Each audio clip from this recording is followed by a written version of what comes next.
is the KMX Sports Network.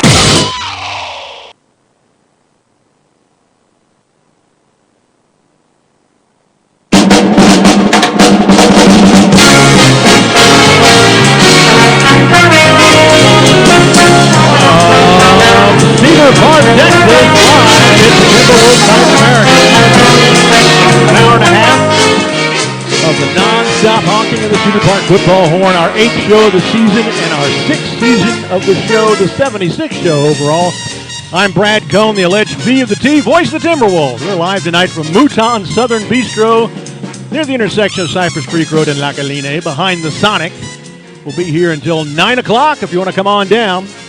Joining me once again here on Timberwolf Night in America, the king of laces out. There ain't no bolder holder than the donut hole, the professor at the College of Football Knowledge, my own personal Chris Collinsworth, the wonderful Willard of Oz, lifetime Timberwolf Josh Willard. Hey, it's good to be back. It's good to be back. We had that off week, and I missed you guys. I missed talking about the Timberwolves and, hashing it out, so it's good to be back, and we're getting ready to break down the Pflugerville game coming up and talk about some other games that happened over the past week, though, while we were off.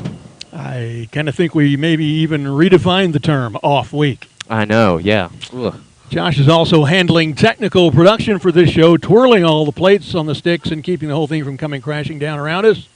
And the great Les Clary, our quality assurance agent, again tonight, monitoring the broadcast on the high-tech, high-toned, high-fashion, highfalutin KMAX studios, making sure we don't sound like a garbage disposal chewing on a set of car keys. Our guests tonight, special teams guys with us this evening. Tamara Owlser, Justin Bohr, James Bublitz with others expected, and with them special teams coach Matt Kirkendall.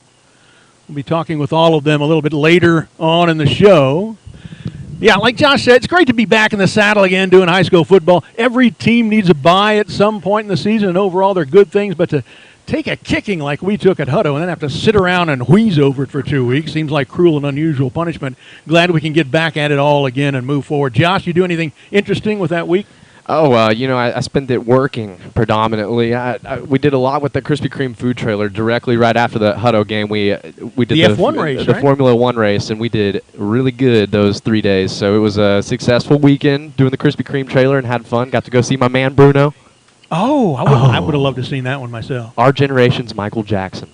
He might be your generation, but I love him. I mean, he is absolutely amazing. And honestly, our sales were better on Saturday, not even the championship day. I think that's how many people Bruno brought. Oh, good point. More than Britney Spears, huh? Yeah, more than Britney Spears. Did it again. So, just been working and relaxing, and I got to squeeze a golf round in, so that was cool. Well, there you go. There you go. That does make for a good week. Yeah. All right, here's what's on the table for tonight. A post-mortem, an autopsy perhaps on the Hutto game. Blue Chipper Blues, our 5th installment, looking at how some top players have done against Cedar Park through the years. Josh's segment, The Wonderful World of Willard. We'll check out the scores of interest in 11-5A and around Central Texas. Conversation with Cedar Park special teams players. Holders, deep snappers, kickers, punters, returners, headhunters, that sort of thing. And then a fun trivia game with the guys and a look ahead to week's final home game. What, already? With Pflugerville.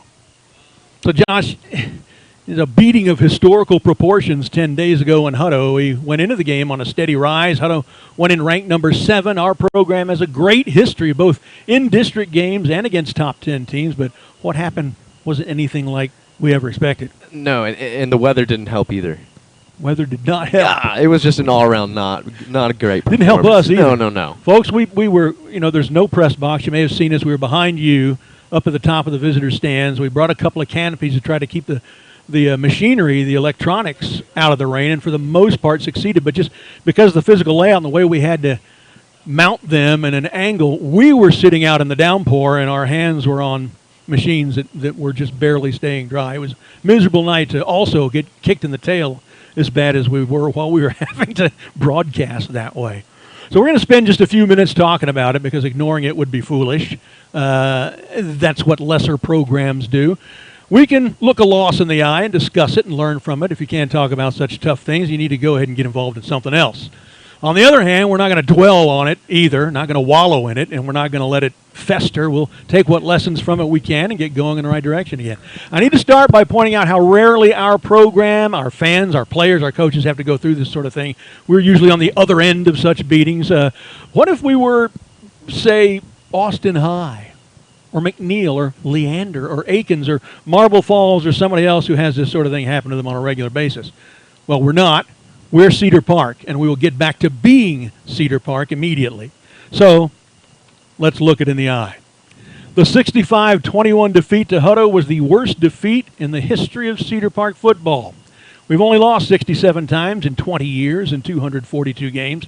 This Hutto game was the worst margin of defeat, the most points allowed in one half, the most offensive touchdowns ever allowed, the most touchdown passes ever allowed, and the most passing yards ever allowed. And those are only some of the wrong kind of school records set that night. You've heard me do the state of the program numbers before. The outstanding one-loss records for this program across so many kinds of categories were 175 and 67 overall, 93 and 31 in district games, 69 and 30 in the opponent's stadiums, 29 and 6 in our last 35 playoff games, 21 and 1 while playing as the number one ranked team, 113 and 17 since 2009. The magnificence of each of those numbers is not in the least diminished by the Hutto loss. It was only one loss. But on the other hand, if we're looking at this honestly, we would also see that in the last 9 games, we are just 5-4 and twice suffered the worst defeat in program history. To put in perspective how good we have been for so long and how wide this margin of defeat really was, if you put together all our margins of defeat in every loss we suffered in 2010, 2011, 2012, you still would not get to the 44-point margin by which we fell to Hutto. But do not despair. This is life as a football program. Most programs do not have the extended success that ours has enjoyed. Losing this way absolutely drives that bad taste into places you wish you could wash out with bleach. And we will. We shall. Great days are still ahead for this football program. You can be assured that no one is working harder to spring back from that Black Friday night than our coaches, and through them, our players. But yes, we do still need to look this game in the eye and man up to what happened to us. Some of it was weather-induced. Now, historically, I don't much allow anyone to use that as an excuse because both teams play in whatever weather God provides. But something was oddly different this night. Check the replay on ksports.com and you can confirm this. It stopped and started pouring rain all night, back and forth, back and forth. Notice, though, that the only time it absolutely flooded was when we had the ball. As soon as Hutto got it, the rain magically stopped. We get the ball again, and here came the downpour again. Happened all through the night. Ryder Hernandez, who's well on his way to what we certainly hope to be a 3-year stint as our quarterback, has already climbed far up the career passing list and may eventually own every record in our book. But that night in Hutto, he ran into a very rare performance skid. After starting out very well, 7 for 10, 177 yards and 2 touchdowns, he experienced 2 unfortunate streaks of incompletions. After a big first down pass to Will Udoye in Hutto territory early in the second quarter, Ryder never completed another pass in the first half, going 0 for his last 10.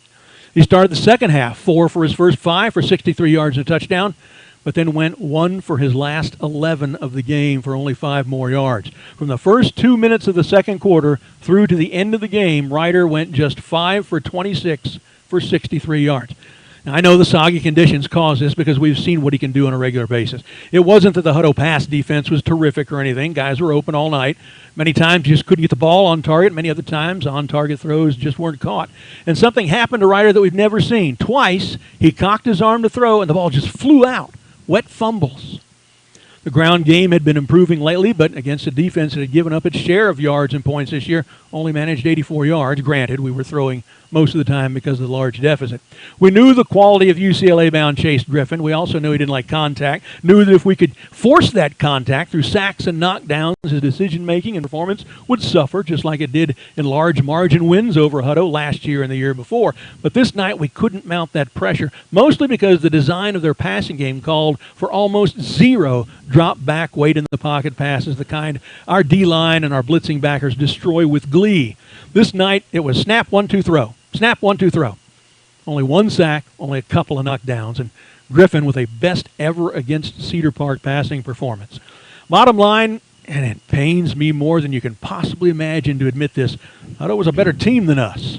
This is also not something that has happened much in the last 10 years. Very, very few of our losses since 2009. I could only think of 4 resulted from the fact that we played a better team. But that was undeniably true Friday night. So what happens if we face them again in the 4th round of the playoffs, as we might? Surely you haven't forgotten the roughly 12 times in these last 10 years that our guys beat a team that was better than us. No program knows how to get that done better than ours. Josh, your thoughts? I'm glad that Mr. Groves and Mr. Weems that are here, I mean, they were up there battling the reins with us. And, I mean, just going into that game, I was so excited because I knew Cedar Park had done their homework and prepared and got themselves ready. And I love our opportunity to go out, down on the field and talk with some of the players because they seem locked in. They seem ready to go. They did. I thought that too. I thought I liked what I saw. I loved it. I loved the focus coming into the game from everybody across the board. But when that football was kicked off and Hutto got that football, I mean, did they score on all of their first 7 possessions or 5? Every possession of the first half, roughly, and the first one of the second half. Right. So I mean, this offense was just hitting on all cylinders, and kind of looks like we've looked for the last 10 years. Flashes, but these passes, I mean, he did take some shots downfield to Baptist, but there weren't necessarily too many shots down the field. That running back was taking them little screens and little, routes out of the backfield, little flares. A lot of their touchdown passes that would be logged in as a 48-yard play was a 8-yard throw and a 40-yard run. Right? But it was Hutto's ability to get to the sideline and that speed and just being able to stretch the field with that many playmakers. And when you have a quarterback that can throw it to the sideline that fast and that on target, I mean, it's very hard to stop them. And that's an offense you're seeing a product of a quarterback that's been a starter for 3 years now, and he knows that offense. I don't think they ever called an offensive play. I think they lined up and read, yeah, and then called the play and adjusted. And that's kind of where you think that our program is going to be with Ryder and how comfortable he looks in our offense. But then you get to the flip side of the ball when we were on offense, and it didn't look comfortable. It didn't look like it was fluid. But at Cedar Park, they started off strong, and then it truly was, as soon as they would get the football, it would downpour, and I just did not get that. I couldn't get it. Sometimes you're just unlucky. And then, as a former wideout, Hutto, Mr. Groves chimed in, and they did change their uniforms at halftime, but I think they got in dry clothes and we didn't. Right, and I think from a wide receiver standpoint, just me being critical, I thought some of the wideouts, there were some drop passes that they should have came down with that could have really extended drives, some clutch third down that really could have put Cedar Park in good position, and keeping the pressure on Hutto and just keeping that offense off of the field, because that was the problem. They were getting on the field so fast because we were doing 3 and outs. We were punting them the ball. So, I mean, you learn from it, right? Yep, you do. Yeah. Our coaches are smart, and they'll figure it out. Yeah. All right, here are my observations from updating the stats and school record book. Actually, still a lot of good things in here. Brandon Breed needs only 61 receiving yards to become the 6th Cedar Park career 1,000-yard receiver. I bet he gets it against Pflugerville Friday night. Carson Neal needs only 96 receiving yards to hit 1,000 on the season, something only Tommy Levine has ever done in 2015. Ryder Hernandez tied his personal record with 3 touchdown passes. He's done that 3 times now. Ryder passed marks set by Amir Alzer, Brian Hogan, and Ryan Fiala on the list of most touchdown passes in a season, now with 18. With 20 career touchdown passes, Ryder's now behind only Stephen Schaefer with 21, Brian Hogan with 33, Nate Grimm with 46, and Max Sexton with 75. Oh. Ryder passes Corey Washington and Michael Cochran on the list of career passing yards, now in 5th with 1,944, and he's still got plenty of games to go in his first of perhaps 3 years. Corey Washington. That's an all-namer for Cedar Park right there. With the leading numbers for career catches and career receiving yards, every time Carson Neal catches a pass, he sets 2 new school records. Lucky. And since he also holds the career touchdown reception record, whenever he catches a touchdown pass, he sets 3 new school records. I love that. Only 3 receivers caught passes against Hutto, our lowest total in a game since the 38-14 win over Ridgepoint in the state semifinals in 2015. These 3, Neal, Breed, and Udoye, have accounted for 82.4% of our passing yardage this season. However, in the last 2 games now, Only one pass has been caught by anyone else. They have accounted for 98.1% of our passing yardage in the Georgetown and Hutto games. We need to be able to spread that out a little bit more. Carson Neal now has 10 touchdown catches on the year. Only Tommy Levine with 13 in 2015 has caught more in one season. And even with the poor completion percentage against Hutto, only 17 times in 242 total games played has the program thrown for more passing yardage than in the Hutto game. That doesn't feel like that could be true, but it is. Imagine if Ryder had done his usual 65% completion percentage instead of gone 5 for his last 26. He very well might have set a single-game record for passing yardage that night. Woulda, coulda, shoulda. Woulda, coulda, shoulda. Who'll stop the rain? There's the song we should have been playing in the break. Okay, now the rest of these are going to be kind of hard to listen to, so close your ears or turn the volume down or something like that, but we got to get through them. The 623 total yards of offense allowed Hutto barely eases out the 2009 total of 621 by Lake Travis for the most total yards ever allowed by a Cedar Park defense. The 487 passing yards allowed Hutto blows past that same 09 Lake Travis team's 383 for the most passing yards ever allowed by Cedar Park defense. Let's just say that as long as they're beating Lake Travis's records, I'm all right That's with okay. it. Yeah, get Lake Travis out of that category. Don't like Lake Travis. Chase Griffin accounted for all 487 Hutto's passing yards, and this beats out Marble Falls' Brennan Wooten's 382 in 2013 for the most passing yards ever allowed to an individual by any Cedar Park defense. Was that Dodge's team? Yeah, and Wooten was the guy who 2 weeks before set a national record with like 797 passing yards in a game. Wasn't it Bernie Champion? I think it was, yeah. Marble Falls? Marble Falls. The 227 receiving yards by the Christian rapper DJ Baptist are the second most ever allowed an individual by any Cedar Park defense. Only 34 times in Cedar Park history has an opposing receiver had a 100-yard-plus game. 2 of those occurred in this game by the running back, Chooks Nabucco, and the Christian rapper DJ Baptist. The 6 touchdown passes by Griffin are a school record for an opposing passer. Previous record was 4, set 3 times. Griffin also now holds the record for most career touchdown passes against Cedar Park with 10 in 3 games and most career passing yardage against Cedar Park. He's been running up yardage numbers on us for 3 years now. In Cedar Park history, we are 3-10 in games where the opposing quarterback throws for 3 or more touchdowns. So that's only happened 13 times. 2 of those losses occurred this season, Vandy and Hutto. The 69-yard touchdown pass from Griffin to Baptist was the 4th longest ever allowed by a Cedar Park defense. Griffin's 81.5 completion percentage, he was 22 for 27, is by far the best for any Cedar Park opposing quarterback ever who has thrown for more than 5 passes in a game. Griffin's 259 yards on touchdown passes alone blows away the old record against the Cedar Park defense, which is 129 yards on 4 scoring tosses by Manville's Kason Martin at Kyle Field in 2016. The 65 points allowed, most ever by any Cedar Park team. The 44-point margin is the largest ever, easing out the 39-point 56-17 loss to Manville in last year's playoffs. The 2018 team's average points allowed of 27.4 right now is better only than our 2002 team's 28.4. So need to fix that one. Here's some scoreboard trends. The 20 line.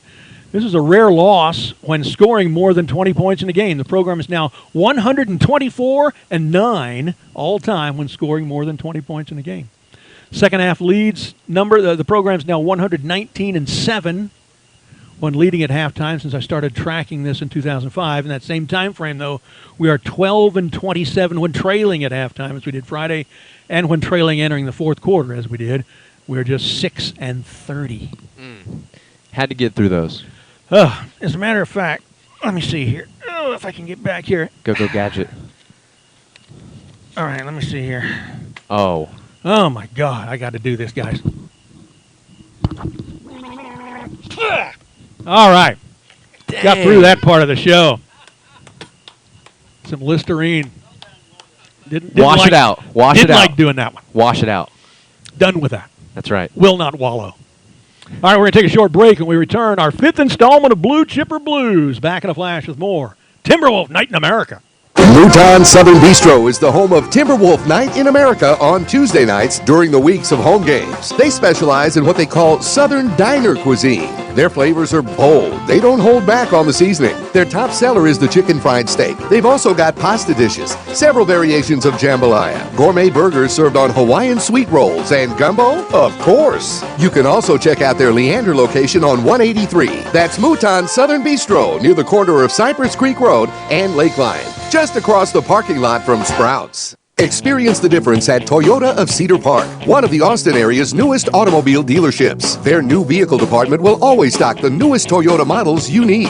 The pre-owned vehicles they choose must each pass a rigorous inspection and be in tip-top shape before they make it to their lot or website for you to see. And if you're looking for budget-friendly Toyota certified used vehicles, they've got you covered. And you can rest easy knowing that the best new cars make the best used cars. That's Toyota of Cedar Park at toyotaofcedarpark.com. Army Ant Moving calls Cedar Park home for movers that residents and businesses can rely on. For outstanding moving expertise and trustworthy estimates, Army Ant Moving stands above the rest. Their reputation speaks for itself. They've received the Angie's List Superior Service Award for the last 2 years. Their movers are highly trained and experienced. So whether you need to move your household to a new home across town or an entire corporate office to a new location, your valuables are in knowledgeable and reliable hands with Army Ant Moving Company. Check them out at armyantmoving.com. Socialize with us You don't have what they call the social skill. on Twitter at KMax Sports or catch us on Facebook. Search KMax Sports. Just another way KMax Sports is bringing your teams to you.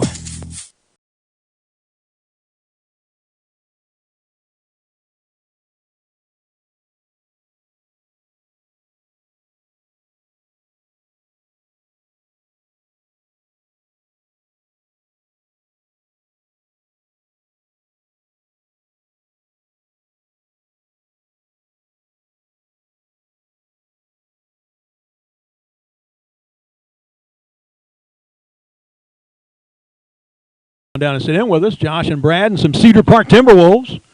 We're done commiserating about the Hutto game. We got through the somber part of the show. But our 29-game district winning streak, longest in Texas as it turns out, was ended. Time to start a new one. The next win clinches a playoff slot for the Timberwolves. It would be their 11th consecutive postseason appearance, so time to get back to business as usual. Trivia question for you, Josh. We still have alive another district winning streak of sorts. What is it? Home. That's right. We still have a 23-game home district winning streak that stretches back to the final game of 2011. That streak will be in play Friday night against Pflugerville. All right, we have a couple of programming notes for you. Listen close.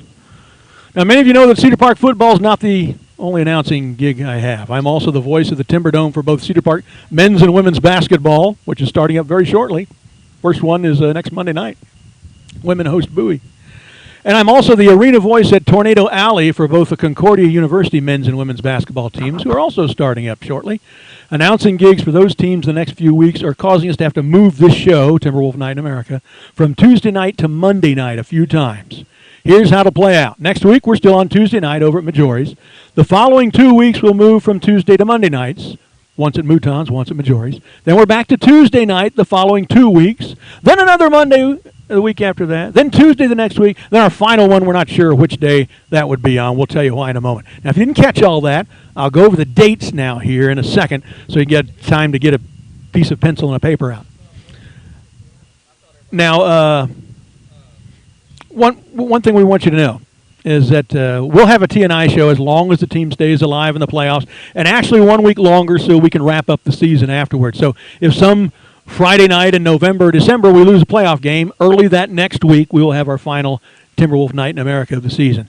Now, the Monday-Tuesday shift I just went through presupposes that we get all the way to the state title game. Here are the actual dates and days if we do go all the way, starting with next week, Tuesday, November 6th at Majori's, then at Mouton's Monday the 12th, then at Majori's on Monday the 19th, then at Mouton's on Tuesday the 27th, Majori's on Tuesday, December 4th, Mouton's Monday, December 10th, Majori's Tuesday, December 18th, and the last one would be at Mouton's during the week after the state championship weekend if we get that far. Now, if we don't get that far, this is a moot point, but if we do, we're not sure yet what night we'll do that one on. Tuesday's Christmas Day, so that's out. So Monday night is Christmas Eve, and that's out. Not sure yet whether Coach Abseth's going to do a final chalk talk on the Wednesday. If he does not, we'll take that Wednesday night, December 26th. If he does, we're still not sure. But anyway, we don't have to worry about that if we get the state title game. So right now, that's pretty far in the future. So just let you know, we're going to be bouncing back and forth on that schedule with this show between Tuesdays and Mondays. So if it already wasn't tough to keep track of us, bouncing back and forth between venues here at Moutons or Majorities, we also are throwing that in for you to contemplate. All right, programming note number 2. With the playoffs looming, we will continue a tradition that we set here a few years ago on Timberwolf Night in America. After tonight, no more player guests. The special teamers, the last ones we'll have on this year. We will have Coach Abseth solo next week, but in the interest of not wanting to be any sort of distraction of the team or the coaches as they prep for another extended playoff run, no more guests from the football team after tonight. In that light, we will have some other guests. This is Timberwolf Night in America, not just Timberwolf Football Night in America. So we've scheduled as upcoming guests 2 other Cedar Park athletic teams. In this case, both basketball teams. Coach Blake Brown and several players from the men's team will be on with us Monday night, November 12th. That's one day less than 2 weeks from tonight, right here at Moutons. And Coach Donnie Ott and players from his defending district champion women's team, they won 30 games last year. They will join us next week. Same night we have Coach Abseth on. The women's team broadcast their games here on KMAX Sports, so we'll also have the voice of the Lady Timberwolves, play-by-play man Mike Rose, on that night as well. So looking forward to that, Josh. A lot of stuff to mark down on your calendars. All right, now it's time for Blue Chipper Blues, our segment that samples what so many stud recruits have done when they face Cedar Park, and we've seen a lot of the very best. These synopses we present provide descriptions of efforts of players who were, at the time we played them, among the top national recruits at wideout, at running back, at quarterback. And it's not that we don't think all these numbers that they run up against other opponents and all the amazing highlight footage is unjustified or untrue or anything. It's just that most of the time when we see such players go up against our Timberwolves, we don't really see very much. We started off this feature 4 weeks ago by looking at the entirely pedestrian numbers put up against Cedar Park in 2 games during the 2011 season by current Cleveland Browns quarterback and Heisman Trophy winner Baker Mayfield. The next week, we looked at the completely forgettable 3.1 yards per carry average in 2 games against Cedar Park by eventual Heisman Trophy candidate and all Big 12 running back from Temple and later Baylor, Lake Seastrunk. The next week, we took a look at the miserable performance by the nation's top wideout recruit that year, opting out of 1 game against Cedar Park to avoid getting hit in 2010 and catching 4 meager passes for minimal yardage and losing a fumble in a 49-0 rout of his team at the Gup in 2011. Austin High's eventual Texas and Arizona player, currently with the Minnesota Vikings, Caleb Jones. Last week, we took a look at the awful numbers put up in 2 games against Cedar Park by former Oregon and Montana State quarterback, and prior to that, former Vandergrift Viper Dakota Prukop, who's now in the CFL. Tonight, we'll look at former Westlake and later Wake Forest quarterback Tanner Price. We should have the Westlake fight song we could play right here. Or the Wake Forest fight song. There we go. Go Deacons. And in 2013, Price was considered by many to be the top quarterback in the Atlantic Coast Conference. Previously, he led Westlake to the 2009 state championship game, but in the season opener that year, he played Cedar Park, and he would be considered lucky if the recruiting scouts missed that game. In the very first game ever played at new, rebuilt Bible Stadium, Price completed 6 whole passes that evening out of 20. And at one point during the third quarter, his total numbers for the game were just 3 for 12 for 47 yards and a pick. He was sacked twice and rushed for just 19 yards on 8 carries. Westlake managed only 3 first downs on their own that night, a few others on Cedar Park penalties, and gained 0, listen to this, Josh, gained 0 or negative yardage on an amazing 21 of their scant 35 total snaps against the Timberwolves. That's right, a team that 17 weeks later would be playing in the 6A state championship game gained positive yardage on only 14 plays against the Black Rain. If all you saw of Tanner Price was this particular night against Cedar Park at the book, you'd be wondering who Westlake was going to replace him with the next week. Yet that team ended up in the state championship game, and Price would end up becoming the best quarterback in the ACC. Did Cedar Park win that game? They lost the game with all That's that. That's the biggest kicker in the whole thing. We had amazing slew of turnovers. We only punted the ball once and lost 20-14. We had like 416 yards of offense, punted the ball once, and lost. How'd they score? They gained positive yardage on, what was it? 14 plays. 3 of them were big, long touchdown runs. Who? I don't even remember their running back that year. I don't. Yeah, because Swope was gone. It wasn't Swope. He was a senior the year before. Oh God. Yeah, I remember that was a game. weird game. That was the coming out party, especially for that team with how much talent was on that team, offensively and defensively. And I remember my brother. He had a great game. Donut at fullback. A lot of guys had great games. Ate up some rushing yardage, and That's a game you look at. I could not believe we lost that game. If there were 115 plays in the game, 35 of them for them, but we had 70 or 80. All but about maybe 22 of those plays, we got what we wanted out of that play, and we lost the game. Yeah, that's That was unbelievable. bizarre.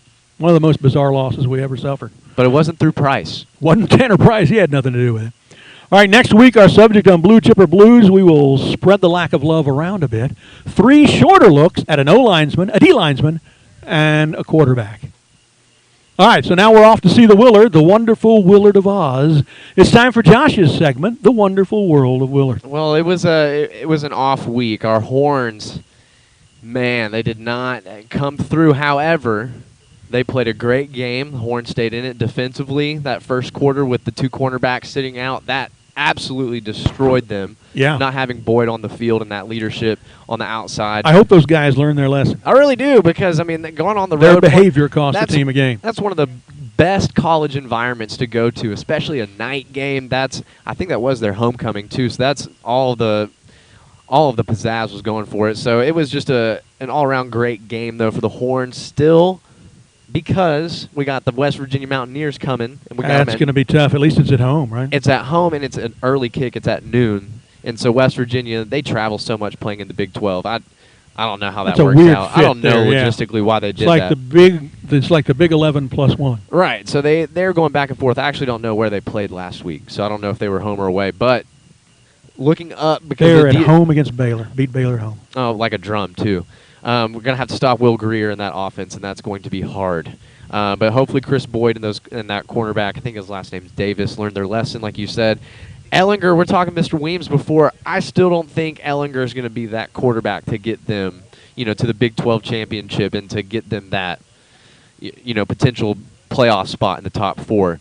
I just don't see it happening with Ellinger. Well, it's really our only choice because we kind of saw exhibit number 1, 2, Well, I and totally 3 know. in the I know previous it. game as to why Bouchel's not the quarterback. Well, I just don't think the Horns and our fans, I don't think we need to hang our hats on this season and correct. Be hopeful of the Correct. future, and that if we're having this much success with this team right now, be it whenever we get the right recruits in place, it is truly going to be unbelievable. But probably the funniest thing about that whole game was how Coach Mike Gundy officially reversed time.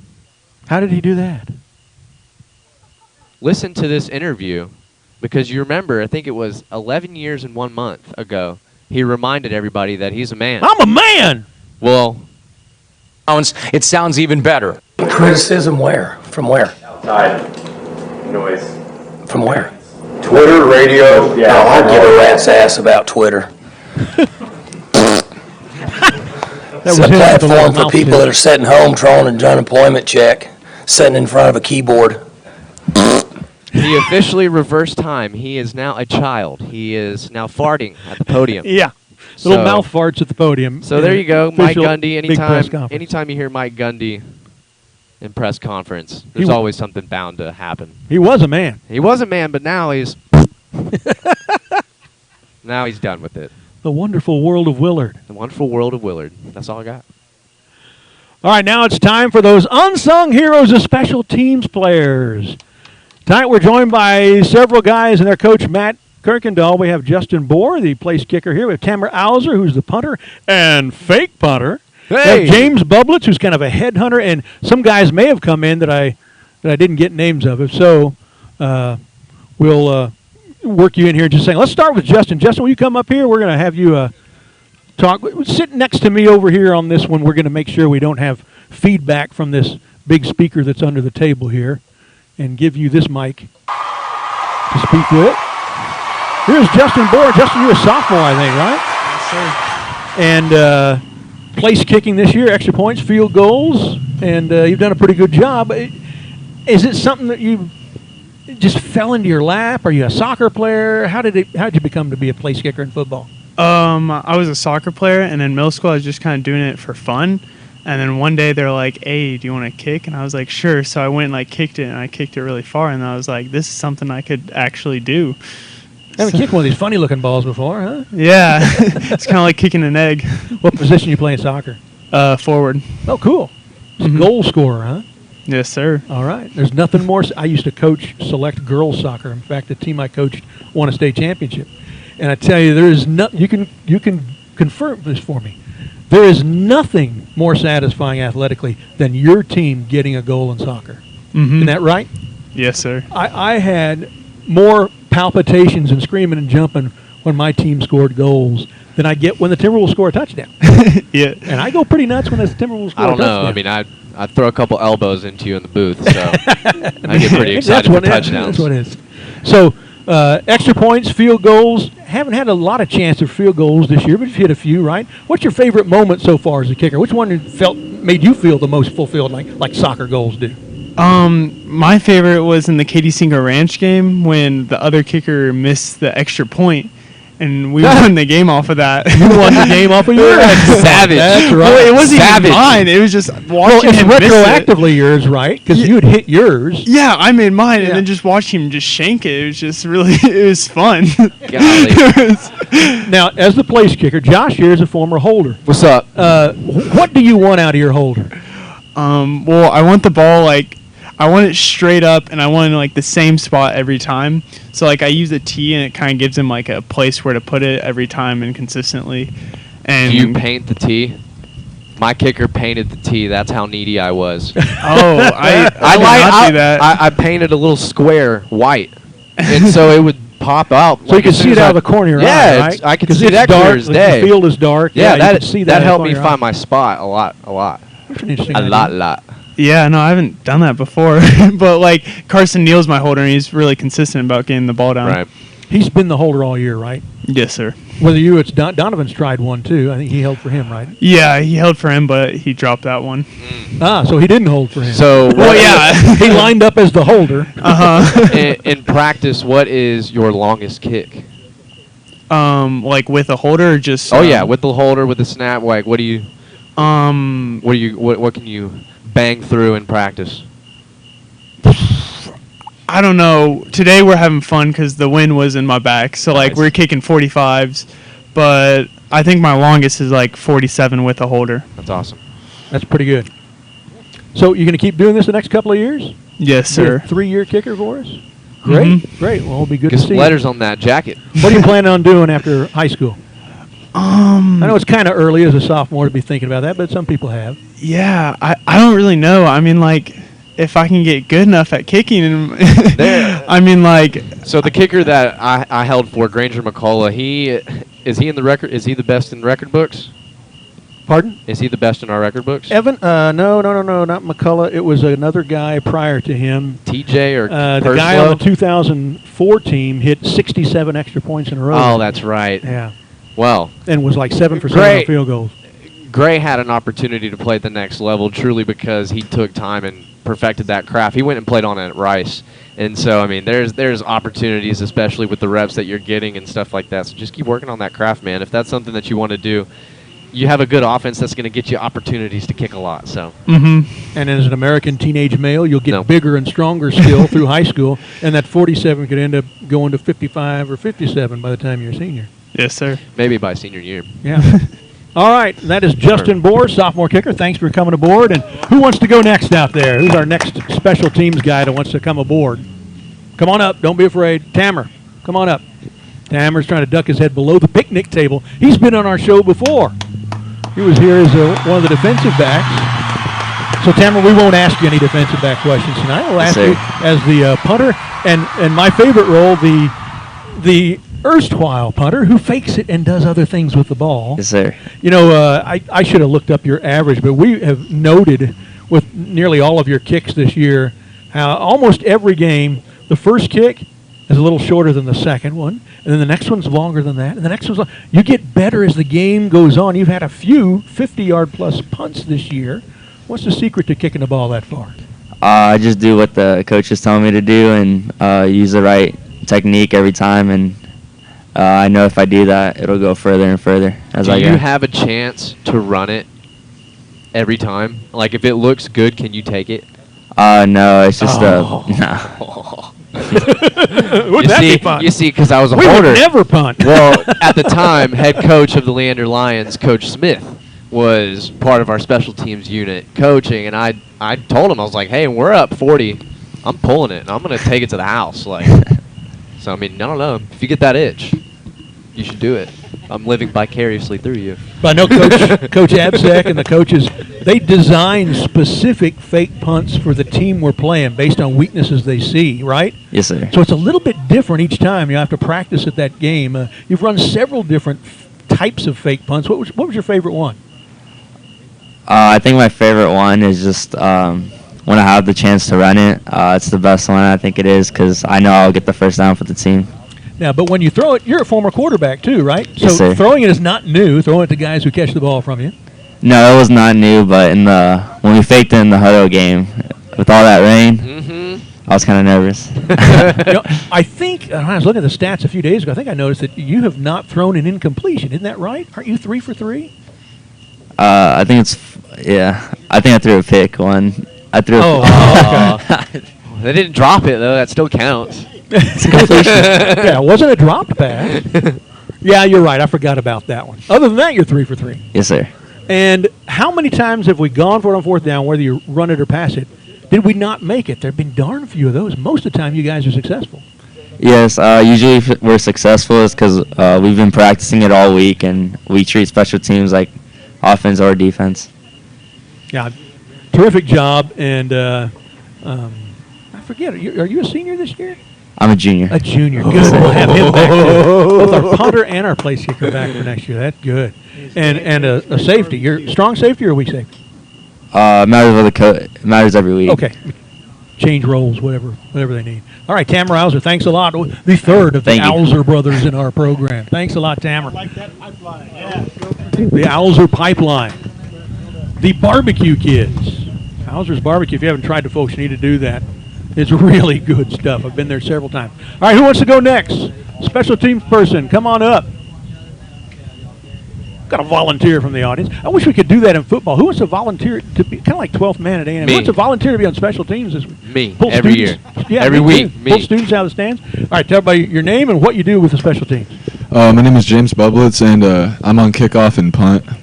Kickoff and punt. And what do you do on kickoff and punt? On kickoff, I'm a hammer, which means I go down and just kill whatever's there. Oh, it's my favorite job. Yeah. Yes, sir. I love to do that. We had a guy named Kyle Dwayne, so he obviously had 2 first names, so he was Ricky Bobby. And Ricky Bobby went so fast. And, oh, that's awesome, James. James, now you had a brother Keith, I think, played with us, right? Yes, sir. Any other brothers in the pipeline? Are you like an Alzer family? No, sir, just us 2. You're the last one. So, what class are you? I'm a senior. Senior? Yes, sir. And do you? I've called your name in the announcer's booth for various things. I don't know that all of them were on special teams plays. Have you played other positions on either side of the line of scrimmage? Yes, sir. Linebacker. Linebacker. Yes, sir. That's probably where I'm remembering you from too. Now you've had some great hits this year. What's your favorite hit on somebody this year? My favorite hit was on Rouse when the return kind of went the other way, so I knew I wasn't in the play, so I just hit this dude as hard as I could, and he fell. And it was great. Did all his pieces stay together? Bully. Nice. So on kickoff, where do you stand in that lineup? It's actually changed from week to week, but it's usually towards the outside. Okay. Less in the middle. Yes, sir. Cool. So, the special teams, I forget what the percentage is. It's not like 20% of the plays of a football game are punts, kickoffs, extra points, field goals, that sort of thing. Yes, sir. Are you in on all of those? Almost everything except kickoff return. Kickoff return. Yes, sir. Yes, sir. So you're on the line blocking for punts, blocking for field goals, yes, sir. And on punts releasing to go kill somebody. Yes, sir. Oh, I love that job. I love that job. Because the good thing about special teams, you go full throttle and completely blow out every piece of energy you got on that play because there's not really ever 2 special teams plays in a row unless it's a penalty. And you can go in, kind of regas yourself for a few plays before you got to go out and do that again. I like that rhythm as far as your personal energy, right? Yes, sir. Me too. Oh, I love that. What is your what are you studying in school that you like? What's your favorite course at CPHS? My favorite course is I'm more of a history and English guy as opposed to like math and science. Me too. Yes, sir. That was me too. Yes, sir. What are you thinking of studying when you go on to school? Probably criminal justice, honestly. Yes, sir. I didn't do it. Yes, sir. Yeah, I've got a niece. I'm not going to run from the hammer. I got a niece and a nephew, both from the same sibling, my sister, who both graduated from Texas State in the last 5 or 6 years with criminal justice degrees. They wanted to work for the FBI. Wow. Dang. So, yeah. Yes, What schools were you interested in? Texas State, UTSA. Thinking about, honestly, some smaller schools out west as well. Like, whatever works best for me, honestly. I got to go up there and visit. Yeah. That's cool, man. How's Keith doing these days? What's he up to? He's good. He's going to Texas State. He's in business. Yes, sir. All right. He's doing good. That's good to hear about former Timberwolves moving on, doing stuff with their lives. All right, James Bubbles, thanks for coming along. Yes, sir. Thank you. All right. James, one of our headhunters. Job I would have loved back then. All right, who wants to come up next? Who else we got on the special teams? Come on up. Number 17 in the program, number 1 in your heart. Let me ask this before we get him going. Raise your hand if you're on special teams and you're going to still come up and you haven't been up yet. Coach, it's just you? All right. You know what we're going to do? We're going to take a break before we go with you because we've done a couple or three. We're going to do a break and then do the final 2 after the break, all right? All right. So, here we go. As I just said, time for another short break. We'll be right back with more Timberwolf Night in America after this. Mouton Southern Bistro is the home of Timberwolf Night in America on Tuesday nights during the weeks of home games. They specialize in what they call Southern Diner cuisine. Their flavors are bold. They don't hold back on the seasoning. Their top seller is the chicken fried steak. They've also got pasta dishes, several variations of jambalaya, gourmet burgers served on Hawaiian sweet rolls, and gumbo, of course. You can also check out their Leander location on 183. That's Mouton Southern Bistro near the corner of Cypress Creek Road and Lakeline, just across the parking lot from Sprouts. The service department at Toyota of Cedar Park engages the latest equipment and technology to ensure their Toyota certified technicians work quickly and efficiently on your cars, trucks, and SUVs, using genuine OEM parts, of course, and from college graduates and military rebates to service agreements that keep your Toyota running smoothly. Their finance team will provide you with all the information you need. They are excited to be your Toyota dealer here in Cedar Park. That's Toyota of Cedar Park at toyotaofcedarpark.com. We hope you're enjoying tonight's broadcast. And while all of us at the KMAX Sports Network are huge football fans, we broadcast more than just football, you know. In fact, KMAX Sports proudly broadcasts volleyball, girls and boys basketball, softball, baseball, soccer, lacrosse, and more. For more information on how you can help KMAX Sports broadcast any of those sports, just reach out to Chuck at KMAXSports.com or Merle at KMAXSports.com or contact that Sports Booster Club directly. KMAX Sports will gladly work with you and the booster clubs to get that team's broadcasts on the air. And if you're a fan of the other team, well, we can broadcast your team's games too. We realize that, yes, even in Texas, there's more to life than just football. KMAX Sports, bringing your teams to you for 14 years. Socialize with us. Yeah, man, I'll tell you what, that dang old internet, man, you just go on there and point and click. It's real easy, man. On Twitter, at KMAX Sports, or catch us on Facebook. Search KMAX Sports. Just another way KMAX Sports is bringing your teams to you. All right, welcome back to Timberwolf Night in America live from the 613 in Mouton Southern Bistro. Josh and Brad bring you the stuff tonight live from the heart of Cedar Park. We've been talking with Cedar Park special teams players and their coaches, and we'll get back to that in a moment. But before we dive back into that conversation, a quick look at some other scores in the Austin area over the last 2 weeks. First from our own District 11 5A. Cedar Park, of course, fell to number 7 Hutto. Timberwolves 5-3-3 and 1. Pflugerville coming up next this Friday at the GUP. Hutto is as good a 5A team as I've seen. Cedar Park, of course, with the bye last week. Hutto crapped on Pflugerville 59-13. They visit Manor Friday night. Georgetown beat Peeville 28-17 and Manor 28-14 the last 2 weeks. They close out the regular season with Rouse and then Connolly Two teams that are but 1-8 in district play between them. Manor beat Connolly 57-14 2 weekends ago. Then last week lost to Georgetown 28-14. Manor is at Hutto this Friday night. And then they close with us at home, at their home, last night of the regular season. Pflugerville lost to Georgetown 28-17 2 weeks ago. Last week fell to Hutto 59-13. Panthers visit Cedar Park at the Gup Friday night. Connolly lost to both Manor and Rouse the last 2 weeks, and this Friday night they host Georgetown to close out their season. They have the bye next week and won't make the playoffs. Rouse fell to Manor and beat Connolly the last 2 weeks. Raiders are at Georgetown Friday night, then close out their season hosting Hutto next week. Josh, you've got the standings. I'll do the standings. Okay. Here are the current 11-5A standings. Hutto's on top at 4-0. Cedar Park, Maynard tied for second at 3-1. Georgetown is in fourth at 2-2. Those would be the four playoff teams if they drew the line tonight. In 5, 6, and 7 are Pflugerville at 2-3. Rouse at 1-3. Connolly at 0-5. Here's the playoff picture. Hutto's the only team to have clinched a playoff berth so far. Cedar Park clinches with their next win, be that this week or next week. Manor clinches with their next win, but may never get it. They have Hutto and Cedar Park to play. Georgetown clinches if or when they win out. They have Rouse and Connolly. Pflugerville needs to beat Cedar Park and have Georgetown lose twice, or have Cedar Park also lose to Manor. Rouse and Connolly are already out. So Hutto is in with Cedar Park and Georgetown probables. The fourth slot may still go to Manor, even if they lose out, because the resultant 3-3 record would still be better than anyone else's if Cedar Park and Georgetown and Hutto went out. All right, other scores of interest. Westlake really gotten rolling after taking out their nemesis Lake Travis 40-17 3 weeks ago. People may not realize that until 2 years ago, Westlake was 0-10 all time against the Cavalier. They've now won 2 of the last 3. After that, they've beaten Del Valle 52-7 and Hayes 70-14. They are 8-1. They're only lost 25-21 to 8-0 Cypress Ranch.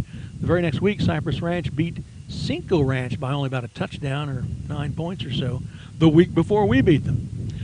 Westlake plays Anderson Friday night, and then they close with Bowie. Vandegrift is now 8-0. What?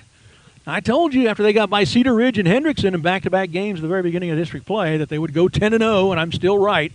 There simply isn't anyone else in their district that's very good that actually face more competition in our district. In the last 2 weeks, they've beaten McNeil 42-14, Westwood 21-12.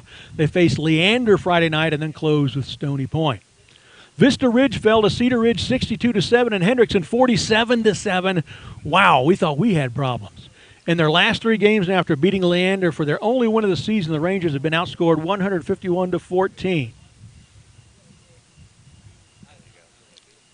They are off this week, and then they close with Round Rock. They will not beat the Dragons. Vista Ridge will end the season 1-9. Leander lost to McNeil 55-20 and Westwood 49-27. Tim Smith's offense is doing okay. In the last 4 games, they've scored 20, 27, 30, and 41 points, but all of those were losses because their defense is wet toilet tissue. They close the season Friday night with Vandy, a team they will not beat. The Lions will also finish 1-9. The Glen Grizzlies in the last 2 weeks have beaten Eastview 35-32 and then in an upset fell to Marble Falls 20-7. That was the last place winless team, beating the unbeaten first place team in district 13-5 AD2. But that loss probably won't matter. They are currently tied at the top of the standings at 5-3 overall, 4-1 in district with Brenham, who's also 5-3 and 4-1, and the Cubs are Glen's opponent Friday night at Bible. They will then close with Bastrop the next week. They have already clinched a playoff spot in their first season of district play, something even Cedar Park did not do. Our former offensive coordinator, Rob Shanefield, doing a fantastic job up there on North Baghdad. Good for him. And checking on our former head coaches now at other locations, Joe Willis, Colleyville Heritage Panthers beat Carrollton Turner 2 weeks ago 63-3, then lost big last week to Grapevine 59-20. They are 4-4 overall, 3-2 in district. They face 8-0 Birdville this week, then close with currently 1-8 Denton. The Panthers will finish 5-5 and 4-3 and will just slip into the playoffs as the 4th team from District 4, 5A D1. So yes, if you're thinking that deeply about it, Joe Willis and the Colleyville Heritage Panthers could be a Cedar Park opponent in the state championship game, mathematically speaking. Now, Chris Ross Red Oak Hawks really rolled the last 2 weeks. They beat Dallas Adamson 51-0. Dallas Conrad 63-6 to go to 7-1 overall, 4-1 in District 6-5 AD2. The only team ahead of them in the standings, the only team that beat them, Dallas South Oak Cliff. They're 8-0 and 5-0. The Hawks have already clinched a playoff slot. Coach Ross has now taken 2 programs into the postseason since he left Cedar Park. The Hawks will face Dallas Spruce Friday night and close against Segoville. They will beat both of those teams to finish the regular season at 9-1. Keep in mind the strength of Coach Ross's accomplishment here. There is no recent history of any kind of success in Red Oak football. Going back to the most recent 5 seasons, they were 2-8, 3-7, 0-10, 0-10, and 4-6. That's 9-41, and no playoff appearances, while Cedar Park was going 62-9. And now they're 7-1. They will finish with as many wins this season as that school has gotten in the previous 5. Chris Ross, a hell of a coach. All right, now let's get back into it with our special teams guests. And we are here with, did I hand you? Nope, here it is. Got to hand him the mic. Caden Combs. Caden, like Tamara, you were on our show several weeks ago as a defensive back. And, let me turn your mic up here. Try that again. Yes, sir. There we go. So, like I said with Tamara, we won't talk about defensive backs or anything this time. We already did that with you. We'll talk about your role in special teams. Yes, sir. Tell us what that is. I'm on kickoff, and I'm the shark, so that means if the hammers miss, I'm there to make the tackle. Oh, so where does the shark line up, and what part of the field do you So, run to? I'm the second farthest out by the contain man, and my rules are 10 by 10, so I'm 10 yards from the ball carrier and 10 yards outside of the ball carrier. Ah. And I shortly shrink it in the more he moves. And as soon as he goes down, you move up 5 yards so you can be part of 9-5-90. Yes, sir. There you go. That's the plan. So, what's been your favorite play on special teams this year? Is it always kickoffs, or have you done others too? It's always just kickoff. You got to lay somebody out? Probably on the Conley game because it was my first time being on kickoff, and I actually got a tackle, so a couple tackles. Wow, on the first time. Yeah. So before Conley, that wasn't a role you had. Yeah. So what was the circumstances? What came about that they said, hey, Combs, we want you to be on the kickoff team? Coaches just came up to me and asked me to step up, so I did. Now, are you a senior? I don't recall. Junior. Junior. Yes, sir. I'm so glad we got so many non-seniors. You guys coming back with all this experience is going to be a terrific role next year, I think. So, and I said we wouldn't play any defensive questions, but I do want to make one point. You got a couple interceptions this year. Yeah. So let's talk about that. Tell us about interception. It was probably the greatest moment in my football career so far because it was my first varsity interception, and it was to win the game. So. Yeah, the team was moving the ball, and we needed something, and you took it. Mm-hmm. Yes, sir. So, as a headhunter, the kind of player that goes down and is assigned to destroy people who are returning the ball, how many times have you been thwarted? Some return blocker has taken you out of your route, and you didn't get to get in on it. Does that happen very often? Not really, because I'm pretty fast, so I just run around them. If they try to give them a move, and they go flying, and you're past them anyway. Yes, sir. Have you ever been blindsided? Not yet. Not yet. Thankfully. Yeah, let's knock on wood. That hurts. Yeah. I was blindsided. I was a punt returner in high school, and that ended my career because I was watching the ball come down and watching the people, and everything's good. I'm going to have a chance to return. But right as I caught, I didn't notice a guy coming here and blindsided me right there, and that leg went that way, and all those ligaments ripped and all that sort of stuff. And that was before there was arthroscopic surgery. You have to actually go in with knives and things. And the guy, we repaired it, and you'll be fine. But if you take another hit anywhere remote like that, when you turn about 30 years old, you will limp the rest of your life. So I say, okay, I'll play baseball. So, Caden, what are your plans after next year? Where do you think on going to school? What are you going to study? I want to go to Texas Tech because that's where my mom and my dad went. No kidding. Yeah. Now, where's the family from? Are they from the Lubbock area, or just happen to go? No, they're from here. Just happen to go out there. Well, my grandparents are from Oklahoma, but that's okay. Yeah. You're not, so no. That's okay. It's okay. We go. Yeah. Because it's 8:30 p.m. and OU still sucks. Yeah, we got some applause from that one. I got to tell again my favorite Oklahoma story. We'll get back to Kate in a second, but we got off on a side road here, and I got to drive it till the pavement runs out. I I go often back and forth to Wichita, Kansas. Got a lot of relatives up there. Probably been 75 times the Austin-Wichita run over the last 35 years or so. And for many years, ending about 10 years ago, the first bridge over I-35 southbound out of Norman over the Canadian River, and then there's a bridge, some county road. For years, you could see they'd sandblast and repaint the whole bridge except this little part right over the southbound lanes that says in maroon and or crimson and cream, I should say, it said Tuckfexus. I thought that was clever, even if it was the bad guys. Tuckfexus, and the highway department just kept it up there. You know, I just got to admit that was clever. So, Caden, from the Austin area, going to Texas Tech. What did they study up at Texas Tech? Your parents? My mom went into business, and then I don't really know what my dad did, but he played. He was a football player. Yeah. What year was he playing? I'm pretty sure 96. Can't really remember. And what's his name? Clint Robertson. Clint Robertson, 96. Yeah. Well, we'll have to look that one up. What position did he play? He was starting running back his sophomore year, and then that year during the spring game, he broke his knee. Oh, man. Yeah, it was wet turf. And then he just... You know, Coach Forrest, Tyler Forrest, who's been one of our coaches here for a couple of years before leaving after last year, his dad, Mike Forrest, who was a prominent dentist here in Cedar Park, he was the backup quarterback at Tech in the mid-'70s for a bona fide Heisman Trophy candidate named Rodney Allison. You guys remember Rodney Allison at Tech? His backup was Mike Forrest, Tyler Forrest's dad. And Mike likes to say, the only reason I was backup, we had a Heisman Trophy winner candidate. He didn't win. But there's lots of Tech connections in the Cedar Park family. I know a lot of the guys that we've talked to are planning on going to Tech, so you might see some classmates and former teammates up there when you get up there. What do you plan on studying? I want to go into business, just because I take business classes up at the high school right now. Is that what you like it best academically at Cedar Park, the business classes? Yeah. By the time you get to junior and senior, you get to take a lot more of the courses that you're like interested in specific subjects, right? Just fun stuff. What do you plan on taking next year? Have you thought about what your course is going to be? No clue. Too early yet? Yeah. I had the senior schedule to beat all senior schedules. I only needed one credit to graduate, government. We had 6 class periods. I chose not to take a first period so I could sleep late. Yeah. I chose not to take a 6th period so I could go home early. Yeah. In between, I had my government class in there. I had a 4th-year German course that I pioneered. I was the first student in the history of Austin ISD to take 4 years of German in high school. That's crazy. I was on the newspaper staff, so it was a journalism class.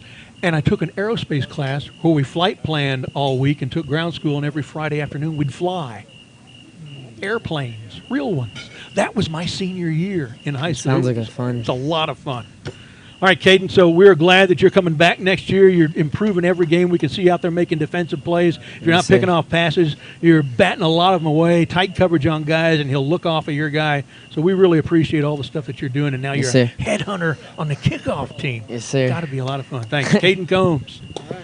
All right, now we're going to have the special teams coach, Matt Kirkendall, come up here. And Coach was also on our show. We've had 3 of our 5 guests on the show already this year.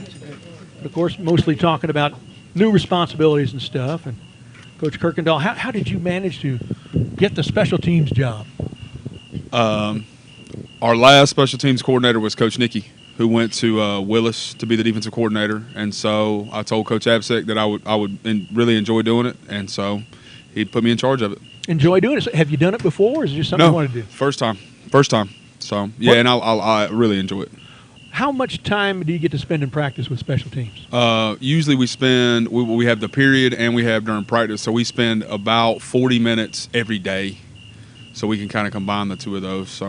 And how do you go about that? There's a lot of special teams. There's the punt team, the punt return team, the kickoff team, the kickoff return team, the field goal team, the field goal defense team. So there's 6 different special teams, right? And onside and hands. And onside and hand, yeah. So 8 different special teams. Yes, sir. How do you, in 40 minutes, get work for all those? How do you structure your practice? Well, we prioritize based on what we think.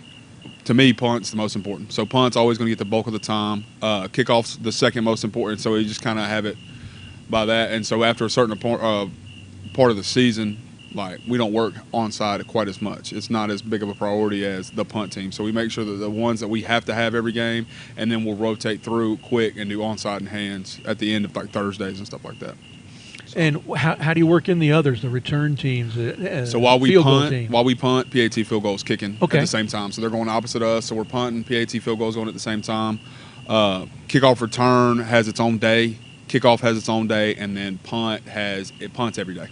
And I know you don't have a set of eyes that can do that and watch both of them. So who do you have helping you on the coaching staff? Oh, everybody. Everybody's involved except for the other coordinators. We all kind of have a hand in it. And actually, really, Coach Battles does a great job with our punt return and our field goal blocks. The defense kind of takes over that and runs that because it's going to be defensive personnel running out there to do it most of the time. And so he kind of handles that.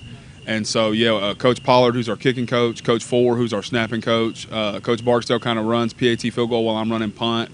Coach James works the backside of punt and works kickoff return. Coach Ortega works kickoff return. I mean, they all have a role. Every single one of them has a role in it. It must please you a little to have your place kicker and your punter both coming back next year. That seems to solve a couple of problems. Yeah, absolutely. For sure, it definitely does. And they're good. They're really, I mean, Tamer's #1 in the district as last I checked. Good job. #1 punter in the district. Yeah. Good job. Oh, he didn't even know that. No, he didn't know. Oh, He's then humble. you're number He's 7. humble. You got to keep trying. Yeah. You're number 7, so you got to keep working Actually, you're hard. number 8. Yeah, number 8 out of 7 teams. A little light of fire there. Yeah. So, Coach, did you have any personal background being on special teams that is something that maybe lit your fire for working with them?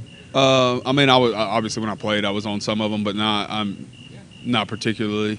It's just a role that I really wanted. I wanted to take that step into being more of a coordinator, having more of a impact on what we do, and so I really was excited about getting the opportunity for Coach Absek to do it. And some of the biggest, most momentum-changing plays of a game can be special teams. Right. Any one of those 8. Absolutely. The fake punt versus Katy Cinco Ranch was a big one, a real big one when we threw it to Cole Holland. That was a big one for our offense, kind of sparked us. We've had some good kick return or kickoffs lately where we kind of pin them back deep, which is nice, or we get them. We had the thought the spark was going to happen versus Hutto when we recovered the kickoff that they'd muffed. Right. Near the first part of the third quarter. Right. So we're making some big plays on special teams. We just got to convert them every time. We got to convert every time we have a chance. Yeah.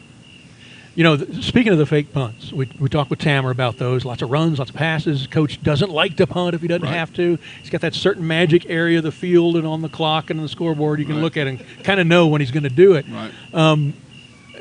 When you're working on the fake punt plays, now is that you who installs them, or is the offensive coordinator come over and install those and work on them, or what? For the most part, we go week to week, and I usually design them, and we kind of fine-tune them throughout the week, make sure they look the way we want them to look, and then we roll. We go from there. So we decide which ones look the best, and for the most part, there's not very many people I would trust more than Tamer with the ball in his hands on our team, and so just let him go. Let him do what he does. Made some good decisions. Yeah, he's real good. You know, when I was talking with him, we could think maybe there was one time we didn't make it. Can you recall for sure? It seems like most of the time when we fake a punt, we get it. Yeah, we dropped a snap versus Cinco Ranch, and they called him short on 4th down in the Hutto game on that last one. Right, I think that was a bad spot, too, because that was right even with where we were. Right. Yeah, right. Yeah, that was a bad spot. Tamer, they screwed you over that time. We can't say that officially, of course. But, Steve Groves has a question. Go ahead with it, and I'll repeat it. Rule change with the fair catch on the kickoff. How's that affect or impact you the way you approach the kickoff? I mean, he's been kicking in the end zone, but sometimes I see Cooch or. So this question is, with the rule change of the kickoff fair catch thing, if you catch a fair catch in plus territory, that is outside of the end zone, you just get it at the 25 anyway. How does that change how you manage kickoffs? We thought it was going to be a bigger impact, but for the most part, the secret to a really good kickoff return is having a dude back there that can return it. And so for the most part, teams put that best guy. They put their best guy back there, and so he's in no mood to fair catch. Right, he's not going to fair catch it if he doesn't have to, and it really depends on the team. Some of them fair catch it more often, but for the most part, I don't know that it's changed a whole lot for us. It really hadn't, because they just haven't been done well. I can only remember maybe twice. Right. More in the college ranks. Right. Yeah. Right. Well, we even told our returners, if you don't feel comfortable, fair catch it, and we'll take it at the 25. And it doesn't seem. I mean, it's very rare that we even do it. And so. Right. Remember, Cedar Ridge did it like at the 1. Right. And it seems like somebody else did it too, but I only remember twice that somebody. There was who was it? Cinco Ranch. Cinco Ranch did it. They had shown on tape though that they were going to do it a lot, and so they did, and they did do it a lot versus us, and so they must not like their returners. Right. All right. Well, thanks a lot, Coach, joining us. Yes, sir. Coach Matt Kirkendall, who coaches special teams for us, among other things, joining us here. All right, let's see. Now, I want to report on the mild success of my rant from our last show. You might recall I waxed lyrical about our chance as high school football fans to talk with one of the state's top coaches every Wednesday night, and it kind of sort of worked. Largest attendance of this year the very next night. So let's not stop there. Get your arse to Coach Abzek's Chalk Talk. We believe it's tomorrow night. Okay, we found out for sure. It is not tomorrow night, so it'll be the next one. 6:45, yeah, because tomorrow is Halloween, right. And we don't want to show films of a team wearing orange and black on Halloween. That's probably a double jeopardy of some sort. But he'll show film, take questions, talk football at a level that, frankly, may be over a lot of our heads. But you can learn quickly. Be there next Wednesday night, 6:45, the football building in the back of campus. All right, now our favorite segment of the show. We're going to play one of our trivia games with the guys. We're going to play the Texas State Championship game. Now, we played this one earlier this year when the running backs were on. They did okay, but not stellar. Let's see if the special teams guys can outperform them. We're going to split up into two teams. Coach Kirkendall, you're going to take one guy, and the others will be captained by Tamara. Bubblets. All right, so let me mark this down here. Give me just a second to put up our roster here. Team Kirkendall is also Bubblets. All right, Team Alzer, who are you going to have? You're going to have whoever's left, right? Is that just Caden? What happened to Borer? Yeah, that's right. He's just a sophomore. And it's a school night. All right, so here's how it's going to work, guys. Each team will take turns trying to name Texas high school football programs that they think have won a lot of state football championships.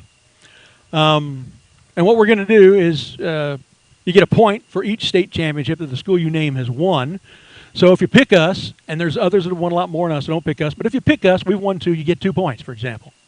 Now, if you're down by 1 and you're the last at-bat, yeah, pick us. But, yeah, that's how it works. However many state championships a school has, you get that number of points if you guess them. And, of course, you pick a team and one and you don't get any points. All right. So Team Kirkendall and Team Alzer, and we'll pass the mic. Coach, you'll go first. Try to keep the mic pointed away from this speaker down here to avoid feedback. Probably should be able to do that okay. I'll feed you some line there. You should have plenty to go ahead back to where you were. And we'll just pass the mic back and forth between the two teams. All right, so at the end of 7 back and forth innings, we'll see if we got a winner. If we're tied, we can go to extra innings. So Team Kirkendall will go first. Name a high school program in Texas you think's won a lot of state titles. Oops, hold on. I had the mic down. Do it again. Katy. Katy. What a great guess. We'll type in Katy, and the answer is 8. 8 state championships for Katy. Team Kirkendall leads 8-0 after the top of the first inning. So Team Alzer, what's your guess? Brownwood. Brownwood, that's a good one. Let me type that one in here. 7, another big number. Down just by 1 as we go to the top of the second. For Team Kirkendall, what's your guess? Permian. Permian, yeah, Odessa Permian. Point that mic away from that speaker there. Just point it away. There you go. Oh, let's see. I must have said Odessa Permian. Let's get the whole thing in here. They have 6, so the score is 14-7 after 1.5 innings. The bottom of the second for Team Alzer. What's your next guess? There's no other team. There's no other thing you can think of, right? Oh, yeah. Oh. Westlake? Westlake. You know, everybody thinks they're really good. Well, I guess they are really good. They've been to the state championship game a bunch of times, but do you know that we've got more state championships than Westlake? They only got 1. They've been in like 9 state title games and lost 8 of them. All right, 14-8, our score after 2. Top of the third for Team Kirkendall. Lake Travis. Lake Travis. Lac Travis. The Cavalier of Lac Travis. 6 state titles, so they lead 20-8, going to the bottom of the third. Team Alzer. Salina, which is spelled Selena. That's another one of our games. Mispronunciation of place names in Texas. They've got 8. It is 20-16 after 3 complete. Top of the fourth, Team Kirkendall. Carthage. Carthage has 6. You guys are doing a great job here. No, I don't know how to say Well, it. Westlake was a logical choice, but other than that, they're all 6, 6, 6, 8, 7, and 8. All right, it is 26-16, bottom of the fourth now for Team Hauser. Converse Judson. Converse Judson. Let's see if we got there. Oh, I must have spelled that wrong. Let me try it again. They've got 6. 26-22. Top of the fifth to Team Kirkendall. Abilene Cooper. Abilene Cooper. Wah, wah, wah. No, Abilene Cooper has not won any. Team Alzer. 26-22. You trail a chance to take the lead here. Kyler Murray made 3 in a row. Allen. Allen, that's a great choice. They've won 5, and you have the lead by 1 point, 27-26 with 2 innings to go. Team Kirkendall. Refurio. Refurio. Oh, my gosh. They have won 3, 29-27. They won one last year, I believe, right? 3A, I think it is. So 29-27 through 6.5. Bottom of the 6th for Team Alzer. What, bro? Tamer and Caden. No. Okay, who do you got? DeSoto. DeSoto. Let's see here. They've been a good team in 6A for a long time. They've won just one state title. You trailed by 1, 29-28. Here we go, the final inning. Unless we're tied, Team Kirkendall, you lead by 1. South Lake Carroll. South Lake Carroll. That could just about do it. They've got 8. 37-28. You need to make a guess of somebody who's won 9. Highland Park. Highland Park. That's at least 4. Yeah. Oh, I must have misspelled that. Let me look it up over here. Or I mean, I put Dallas Highland Park. Maybe that's the way I need to do that. Dallas Highland Park. They've won 5. You just fell short. 37-33, our final score. Team Kirkendall over Team Hauser. The only thing that got you, pretty good performances, you got 1 point for Westlake, 1 point for DeSoto. They only had a 0 for Cooper. Everything else, 3, 6, 6, 6, 8, and 8. Pretty good playing. You guys know your stuff. You did a good job. Let's look over here at the teams by titles list. You know, you could not have beaten them. Nobody has more than 8, and you needed 9. Salina had 8. Katy had 8. Richland Springs has 8. Carroll had 8, and those are the only ones. Abilene High is what you might have been thinking about with Cooper. They've got 7. Aledo has 7. We got Brown with 7. Plano has 7. You guess Lake Travis and Permian and Judson all have 6. Waco High has 6. Chris Ross's old haunt, Wichita Falls, has 6. Those are some of the big numbers. So overall, you did a great job, I think. Thanks a lot for that one. It's always a lot of fun. Good performance. All right. Time for a preview of Pflugerville of sorts. Cedar Park and Pflugerville used to be 6A district foes for 6 years from 2002 through 2007. They are only a handful of programs to actually have a winning record against Cedar Park at 4-2. But since that time, the two programs have gone in different directions, shall we say. We know the incredible numbers put up by Cedar Park since 2009, but after a surprise state title game appearance by the Panthers in 2007, they barely edged us out for 4th in the district that season, which was the last time we missed the playoffs. They have done little. Last year they went 2-8. Before that, 3-7. Then in 2015 they were 3-8, somehow making it in the playoffs at 3-7 and losing in the first round. In 2014 they were 5-5. Year before that they were 2-8, and so on. This season they're 4-5 overall, 2-3 in district play. This is their regular season finale, and to have any chance to get in the postseason, they need to beat Cedar Park twice and then have Manor also beat Cedar Park next week. One of the first landmark wins by Cedar Park, and the program's first win over a top 10 team, came on October 22nd of 2004 when the two teams met in Peeville with the 7th-ranked Panthers at 7-0, Cedar Park at 5-2 on a 5-game winning streak. Craig was probably there. Come to think of it, this is exactly like the situation the other night in Hutto. They were 7-0 and ranked 7th, and we were 5-2 on a 5-game winning streak. But on this night in 2004, Cedar Park came away with a 27-21 win that was falsely close since the Panthers scored 2 touchdowns in the last 5 minutes of the game. It should have been 27-7. That 2004 Cedar Park team would end up being our first great team, running up an 11-game winning streak and making it all the way to the regional finals. For the movie and the TV series Friday Night Lights, Pflugerville became the fictional Dillon Panthers. the team that was the star of the show. NBC cameras showed up at several of their games in '06 to shoot action shots that would be interspersed with the dramatic series on the TV show. That circumstance brought an NBC production crew to the sidelines of Old Bible State on October 20th, 2006. Pflugerville was playing undefeated Cedar Park, and that game turned out to be the most exciting game Cedar Park had ever played, with 10 lead changes and a 65-yard walk-off touchdown pass over the middle from Travis Watson to Jamie Knight on the last play of the game, winning it for the Timberwolves 30-24. Cedar Park won to stay unbeaten without their injured starting quarterback and their starting running back, who was the league's leading rusher. They won anyway. Now, here's a quote from my article for the website on that game. Like Rocky and Apollo Creed, these two heavyweights of Central Texas football exchanged body blows, headshots, rib rackers, and kidney punches for 15 rounds before Rocky swung from the deep south and delivered a roundhouse blow to the jaw for a knockout at the final bell.